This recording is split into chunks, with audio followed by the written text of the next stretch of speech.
Amis investisseurs, bonjour, bienvenue dans cette nouvelle vidéo. Ce que je vous propose dans cette nouvelle vidéo, c'est de parler stratégie patrimoniale. Alors pourquoi j'ai fait le choix dans cette vidéo de vous parler plutôt de cette partie patrimoniale que purement investissement boursier? Pour trois raisons. La première raison, c'est que avant d'investir en bourse, finalement, définir sa stratégie patrimoniale est extrêmement importante pour pouvoir définir le bon montant qu'on va pouvoir investir. Et c'est d'ailleurs une raison qui m'est régulièrement posée. Voilà, j'ai tant d'argent de côté, qu'est-ce que je peux me permettre d'investir, qu'est-ce qui vaut mieux que je garde? Et bien pour ça, il faut définir votre stratégie patrimoniale. Donc c'est vraiment la toute première question qu'il faut vous poser et mettre tout ça sur papier pour pouvoir définir correctement votre vision et ce que vous souhaitez faire. La deuxième raison, c'est que ça va vous permettre de gérer beaucoup mieux votre risque, étant donné que si vous avez défini une stratégie et que vous avez pris conscience des risques sur chacun des postes de vos investissements, dont celui du marché financier, du poste action, vous allez pouvoir gérer beaucoup plus facilement ces risques, la volatilité, et on l'a vu, c'est très important, on l'a vu ces derniers mois avec évidemment la crise du coronavirus, où on a des marchés qui ont fortement corrigé, pour après évidemment se rattraper, mais ça a été important d'avoir pu définir correctement sa stratégie, de l'avoir mis correctement en place pour pouvoir gérer aussi facilement cette situation-là et pas avoir pas vendre sous la panique ou se retrouver avec un patrimoine complètement réduit à néant parce qu'on n'aurait pas eu la bonne répartition au départ. Et la troisième raison pour laquelle ça me semble très important de commencer et de correctement définir sa stratégie patrimoniale, c'est pour tout simplement atteindre ses objectifs. J'en vois également trop qui ont des objectifs trop ambitieux ou pas assez, mais qui ne sont pas forcément en lien avec ce qu'ils mettent en place sur leur répartition patrimoniale et sur la manière dont ils investissent. Donc c'est également important d'avoir une bonne stratégie qui a été définie par rapport à vos objectifs. Voilà, donc ce que je vous propose dans cette vidéo, c'est première étape de regarder comment on va analyser son patrimoine et l'épargne que l'on peut mettre de côté tous les mois, tous les ans. Du coup, la deuxième étape, c'est définir sa répartition cible par rapport à ses objectifs, on le verra sur ce point 2. La troisième étape, c'est procéder aux arbitrages. Donc une fois que vous avez défini votre stratégie, c'est évidemment comment on va mettre tout ça en pratique, et je vous donnerai un ou deux exemples pour illustrer tout ça. Et enfin, quatrième étape, comment on va optimiser ses frais par rapport à la stratégie patrimoine que l'on a eue. Et comme vous l'avez vu, la partie frais peut avoir des impacts très importants sur les performances globales de votre portefeuille et également de votre patrimoine dans son ensemble. Donc comment on va un peu les quelques idées pour optimiser tout ça. Voilà, donc première étape, le bilan de son patrimoine. Donc comme je le disais, pour définir, pour analyser sa stratégie patrimoniale, il va d'abord falloir mettre sur papier, tout simplement lister son patrimoine dans son ensemble pour pouvoir faire une première analyse et pouvoir définir sa stratégie et les actions à mettre en place par rapport à ce qu'on aura vu initialement. Donc dans le listing de son patrimoine, finalement c'est relativement simple, vous allez lister tous vos actifs, donc évidemment vos actifs qui peuvent être immobiliers. Donc là on va lister vraiment l'immobilier brut, la valeur de sa maison par exemple sur le marché. On peut par exemple être indépendant, avoir sa société, donc elle a peut-être aussi une certaine valeur qu'on va pouvoir mettre également dans son patrimoine. On a également peut-être des actions soit en portefeuille, en gestion directe, soit en gestion sous-traitée via notamment des fonds communs de placement qu'on retrouve souvent en assurance vie, donc on va également les lister. On peut également avoir dans son patrimoine des obligations, donc qui sont souvent également via des assurances vie. On va retrouver les fonds euros, bien évidemment. On peut également, évidemment, avoir également de la disponibilité avec du cash sur des livrets, des comptes courants, des PEL, etc., etc. Et on peut parfois avoir également des actifs plutôt qu'on va appeler exotiques, mais ça peut typiquement être de l'or, par exemple, que vous pourriez avoir, ou par exemple une cave à vin d'exception qui est là uniquement à des fins spéculatives ou financières. Voilà, donc on peut très bien également mettre ce genre d'actifs dans le listing de son patrimoine. Voilà, et une fois que vous avez listé l'intégralité de vos actifs, vous allez du coup pouvoir calculer votre actif brut dans son ensemble, les emprunts les dettes que vous avez contractées et qui restent à rembourser pour en déduire votre actif net. C'est-à-dire évidemment l'actif net, c'est vos actifs bruts moins vos dettes correspondent vraiment à l'actif net, qui correspond vraiment à ce qui est réellement à vous. Vous allez pouvoir également calculer votre levier financier, qui correspond à la somme de vos actifs bruts divisé par l'actif net. Alors le levier financier, il y a plusieurs manières de le calculer. Là, c'est vraiment il y a plusieurs définitions possibles. Là, c'est de mon point de vue la définition la plus simple. Actif brut divisé par actif net, et vous avez votre niveau, votre effet de levée sur votre patrimoine global. Donc juste pour donner un exemple, hein, c'est très simple. Vous avez par exemple votre résidence principale qui vaut 300 000 €, il vous reste encore 200 000 € d'emprunt à rembourser. Donc ça veut dire que votre actif brut, on est d'accord, est de 300 000 euros, et votre actif net va correspondre du coup à 300 000 euros moins les 200 000 euros qui restent à rembourser, donc votre actif net est de 100 000 euros. Et votre effet de levier va donc être de 300 000 divisé par 100 000, donc vous avez dans ce type de patrimoine un effet de levier de 3. Alors, qui dit effet de levier dit accélération de la performance à la hausse comme à la baisse, et ça c'est également assez simple à comprendre. Si je reprends mon exemple d'une maison à 300 000 euros avec 200 000 euros de dette qui reste à rembourser, si votre maison prend 10% de valeur, on est d'accord, elle va passer de 300 000 à 330 000, donc vous avez un gain de 30 000 qui sont réellement à vous si vous êtes amené à la revendre, puisque vous allez du coup récupérer 330 000 et vous allez rembourser vos 200 000 euros de dette, donc vous allez vous retrouver du coup avec 130 000 euros d'actifs nets. Donc vous voyez que si votre actif brut a fait plus 10%, votre actif net, lui, va faire plus 30%. Donc vous avez bien cet effet de levier x3. Évidemment, c'est dans les deux sens. En cas de baisse, vous allez accélérer également cette baisse avec un effet de levier x3. Voilà, c'est simplement qu'il faut avoir conscience de l'effet de levier que vous avez au sein de votre patrimoine. Et du coup, on va pouvoir également voir si on a intérêt à l'optimiser, à le réduire, à l'augmenter par rapport aussi aux actifs sur lesquels vous êtes investi. Donc on le verra juste après avec un exemple là-dessus. Voilà. Et enfin, vous allez pouvoir également analyser vos revenus ou vos dépenses pour en déduire l'épargne mensuelle annuelle qui est possible. L'évolution est possible de votre épargne en fonction de votre situation professionnelle, familiale, etc. pour pouvoir également intégrer cette partie-là dans votre stratégie patrimoniale. Voilà, une fois que vous avez fait votre bilan complet qu'on vient de voir sur ce premier point, la deuxième partie va être de définir votre stratégie cible. Alors comment on va définir sa stratégie? Alors il y a évidemment plusieurs paramètres qui vont pouvoir aider à la définition de cette stratégie, mais globalement, le premier, c'est la définition de vos objectifs. Il va falloir évidemment vous poser la question pourquoi vous avez du patrimoine, quel est l'objectif en fait de votre patrimoine? Est-ce que c'est de vous créer un revenu complémentaire? Est-ce que c'est de préparer votre retraite? Est-ce que c'est de préparer une transmission? Est-ce que vous avez des projets d'entrepreneuriat ou tout autre projet? Est-ce que vous cherchez à être indépendant financièrement? Voilà, vous pouvez avoir tout un tas d'objectifs qui vont du coup être déjà un premier critère pour définir votre répartition patrimoniale. Plus vos objectifs sont ambitieux, plus cela veut dire qu'il va peut-être falloir prendre du risque dans votre répartition patrimoniale, et inversement. Et également, plus vos objectifs vont être plutôt de sécuriser la situation, typiquement vous cherchez à préparer votre retraite, mais votre retraite arrive très prochainement, ou vous cherchez à optimiser une transmission qui arrive également sur les prochains mois, les prochaines années, vous allez plutôt avoir une stratégie beaucoup plus défensive. Donc ça, c'est déjà un premier critère pour définir votre stratégie de répartition d'actifs.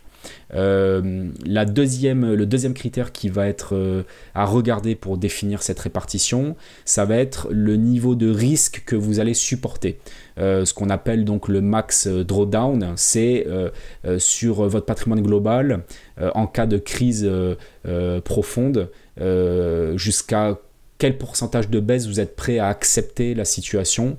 Donc ça va évidemment dépendre de votre âge. Plus vous êtes jeune, plus a priori vous avez intérêt à pouvoir accepter une volatilité importante. Ça va vous permettre du coup de prendre plus de risques et sur le long terme d'être plus performant. Et ça va également dépendre finalement aussi du premier point, de vos objectifs, et également de votre sensibilité au risque. Si demain vous investissez une trop grosse partie de votre patrimoine en bourse, et que finalement vous supportez mal la volatilité, il faut quand même garder la tête froide lorsqu'on investit. Donc il faut à un moment donné rester raisonnable et sentir aussi à quel moment on ne supporte plus cette volatilité-là. Donc ça va permettre aussi de définir sa répartition patrimoniale par rapport à cette sensibilité que l'on peut avoir vis-à-vis du risque et vis-à-vis du coût de la volatilité. Et enfin, le troisième point, ça va être également, il va falloir un petit peu anticiper votre fiscalité. En fonction de votre fiscalité, on peut aussi avoir des stratégies patrimoniales qui peuvent varier un petit peu, et également les enveloppes fiscales que vous allez utiliser, PEA, assurance vie, etc. Même si ça, c'est secondaire, il faut d'abord définir sa répartition d'actifs et après choisir les bonnes enveloppes. Malgré tout, ça peut aussi jouer un petit peu sur la répartition elle-même. Et enfin, vous allez pouvoir utiliser aussi, pourquoi pas, des idées de stratégie pas mal documentés, comme des approches 60-40, 60 actifs risqués, 40 actifs plus défensifs, ce qu'on appelle la stratégie 4 saisons, la stratégie permanente portfolio. Voilà, on a des stratégies un peu typiques qui existent, qui peuvent être des bons moyens, des bonnes bases de travail en tout cas pour commencer à définir sa stratégie. Voilà. Et donc tout ça va vous permettre globalement de définir votre répartition cible et du coup d'adapter votre situation actuelle avec celle que vous mettez comme nouvel objectif. Et donc du coup ça fait lien avec le point 3 qui consiste du coup à procéder aux arbitrages. Donc là on va tout simplement prendre des exemples pour pour pouvoir illustrer tout ça. Alors là je prends un exemple assez simple, par exemple une personne de 30 ans qui a 100 000 euros, qui a comme objectif d'avoir un revenu complémentaire, qui a une vision long terme, accepte la volatilité et qui a un taux marginal d'imposition de 30%.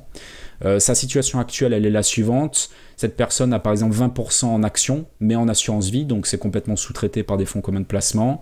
Elle a 40% en fonds euros, donc également au sein d'une assurance vie, et elle a du cash à hauteur de 40%, donc 40 000 euros de cash en compte courant, livré, donc elle a ses livrets A, LDD et compagnie qui sont remplis. Voilà. Et donc, comme je disais, son objectif, c'est de générer un revenu complémentaire. Et elle est prête quand même à prendre plus de risques. Elle accepte la volatilité. Donc là, on peut typiquement se dire, bah tiens, là, on va prendre un petit peu plus de risques dans la répartition patrimoniale. Et on peut très bien, par exemple, dire, bah tiens, au vu du profil qui reste relativement jeune, de la stratégie de dire qui cherche quand même à avoir un revenu complémentaire, donc il faut quand même un rendement un petit peu plus élevé que ce qu'il pouvait avoir jusqu'à maintenant. On va avoir une stratégie plus agressive en se mettant typiquement sur une stratégie 60-40, 60 actifs risqués et 40 un peu plus défensifs. Et donc là, on va pouvoir par exemple dire, bah, tiens, une bonne répartition pourrait être de dire, on va mettre 60% en bourse, en actions, en direct, pour éviter un maximum de frais et optimiser au maximum sa performance. On va mettre 40% répartis, alors ça c'est arbitraire évidemment, c'est à définir au cas par cas, mais par exemple 15% en obligations, 15% en fonds sécurisés, 5% qu'on va garder évidemment en liquidité, et pourquoi pas un peu d'exotique également avec un peu d'or, pourquoi pas, pour vraiment sécuriser, l'or ayant un peu un profil d'assurance, on va dire, très très défensif. Ça peut être pas mal d'en avoir à hauteur de 5% dans son patrimoine. Voilà, donc ça c'est vraiment un exemple d'arbitrage qu'on pourrait faire par rapport au profil, à la stratégie de cette personne. Un deuxième exemple, un petit peu plus compliqué, une personne par exemple de 40 ans qui a un patrimoine qui est composé majoritairement d'immobilier. Donc ça c'est vraiment pour moi le profil un peu typique français, qui a beaucoup d'immobilier et des fonds sécurisés. Donc il va avoir une résidence principale pour 400 000 euros, un appartement en location à 100 000 euros, et sur ce patrimoine brut immobilier il lui reste 250 000 euros de dette à rembourser. Et en plus de ça il a 100 000 euros répartis entre fonds euros, PEL, un tout petit peu d'actions en assurance vie et des disponibilités, du cash en livret. Voilà, donc son objectif c'est de quand même un petit peu limiter la volatilité, vision long terme malgré tout, et taux d'imposition à 30%. Voilà, dans cet exemple là, ce qui est intéressant c'est de calculer son levier, donc ce qu'on a vu tout à l'heure. Donc là pour le calculer, on fait donc 500 000 euros, donc le patrimoine brut immobilier plus 100 000 euros, donc on a un patrimoine complet brut de 600 000 euros. Et un actif net qui est de 600 000 euros moins 250 000 euros qui correspond donc aux dettes qui restent. Donc on a un actif net de 350 000 euros et du coup son levier de 600 divisé par 350, donc on a bien un levier de 1,7. Et donc là typiquement on pourrait dire, bah, tiens, une idée d'optimisation patrimoniale, et du coup pour définir quel montant il va investir en bourse, ça pourrait être par exemple de dire, on va investir un peu plus en bourse, ça va être un peu plus risqué du coup que la partie purement immobilière, mais du coup une idée ça pourrait être de réduire un peu le levier. Donc une idée, c'est évidemment un exemple, c'est de dire, bah, par exemple cet appartement à 100 000 euros on va le vendre, on va rembourser 50 000 euros de dette et on va investir 50 000 euros en bourse. Donc on a bien le levier qui baisse un petit peu, puisque le niveau d'endettement baisse, le patrimoine brut également, mais je vous laisse refaire le calcul, vous allez vous retrouver avec un levier de 1,57. Et on a par exemple une répartition qui va du coup être la suivante. on va dire 73% du coup en immobilier, et on va par exemple mettre 13% en actions. Alors évidemment, encore une fois, un petit peu plus risqué que l'immobilier, mais un levier global de patrimoine qui baisse. Donc au global, le risque entre ces deux, il faudrait rentrer un peu dans le détail de calcul, mais elle va être relativement proche. En revanche, on va avoir quelque chose d'un petit peu plus diversifié sur la stratégie numéro 2, parce qu'on a du coup mis un peu plus de poche action, et on a réduit un peu la partie immobilière qui était à 83%, qui reste à 73%, ça reste important. Mais voilà, on limite quand même et on diversifie un peu plus. C'est un peu le problème avec l'immobilier lorsqu'on a une résidence principale, c'est qu'à partir du moment où on a une résidence principale qui coûte assez cher, bah, c'est quand même compliqué de réduire son exposition à l'immobilier, parce qu'on reste systématiquement, à moins d'avoir un très gros patrimoine, à partir du moment où on achète sa résidence principale avec aussi un effet de levier important, ben, on reste quand même avec une répartition immobilière qui reste importante dans son patrimoine global. Voilà, et donc maintenant, quatrième étape, c'est d'optimiser les frais. Alors optimiser les frais, on l'a vu dans plusieurs des vidéos, évidemment sur la partie boursière, ça va être moi ce que je vous conseille, c'est de gérer par vous-même vos investissements qui vont vous permettre d'éviter tous les frais de gestion qui plombent la performance. Donc on l'avait vu, hein, je ne vais pas vous refaire les démonstrations, mais ça vous permet de gagner 2 à 3% de frais par an, donc c'est hyper intéressant, très important, surtout par exemple dans l'exemple qu'on a vu tout à l'heure où la personne dit bah tiens, je vais mettre 60% de mon patrimoine en bourse. Le fait d'aller gagner des frais de gestion tous les ans sur une partie importante de son patrimoine va permettre d'optimiser quand même grandement sa performance globale de son portefeuille, de son patrimoine. Le deuxième point, c'est que je vous conseille de rester vraiment très prudent sur tous les placements qui sont justifiés par une optimisation fiscale, par une réduction d'impôts. Donc notamment tout ce qui est FCPI, Pinel, plan épargne retraite, etc.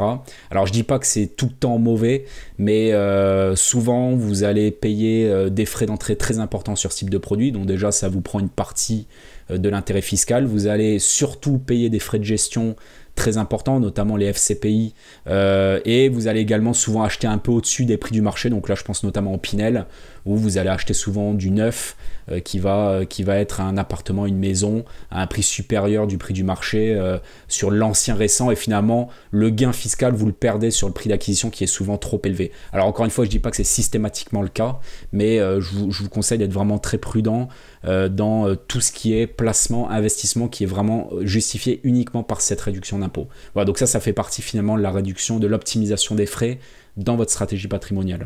Et enfin, le troisième point qui me semble important, c'est d'utiliser au maximum les contrats, les services en ligne. Alors donc ça va vraiment un peu dans l'idée de la digitalisation, hein. Alors évidemment, la digitalisation, on le retrouve dans plein de domaines d'activité, mais je pense que la digitalisation dans la partie gestion de patrimoine va prendre de plus en plus de place, parce que ça vous permet vraiment d'optimiser de façon importante vos frais. Et je vous conseille vraiment de l'utiliser, hein, d'utiliser ces contrats en ligne, que ce soit tout ce qui est assurance vie en ligne, investissement en bourse avec tout ce qui est broker en ligne. Vous allez voir qu'il y a quand même des gains conséquents qui peuvent être faits. Voilà, donc tout ça à minima va vous permettre d'optimiser un peu les frais dans la gestion de votre patrimoine. Voilà, donc j'espère que ça a été clair. Donc globalement, encore une fois, cette vidéo sortait un peu du sujet habituel qui est vraiment l'investissement boursier en tant que tel, mais je pense que c'était important puisque, comme on l'a vu, ça permet vraiment de définir votre stratégie et du coup vous permettre de définir correctement le montant que vous allez pouvoir investir en bourse. Donc suite à ce travail-là, vous saurez à peu près sur quel montant vous pouvez partir. Ça va vous permettre aussi, comme on l'a dit au début, hein, de gérer votre risque. Encore une fois, ces derniers mois, ça a été très important d'avoir correctement construit, on va dire d'avoir correctement dimensionné son portefeuille boursier, parce que voilà, quand il y a une forte volatilité, on est quand même bien content de ne pas non plus avoir mis tout en bourse, sauf si c'était sa stratégie initiale, mais à ce moment-là, on en avait conscience et on peut l'assumer. Mais si c'est pas le cas, du coup, on a quand même bien, je dirais, réfléchi en avance de phase à ce qui pouvait se passer sur les marchés boursiers. Du coup, on gère beaucoup mieux, beaucoup plus facilement son risque. Et enfin, comme on l'a dit, hein, d'atteindre vos objectifs.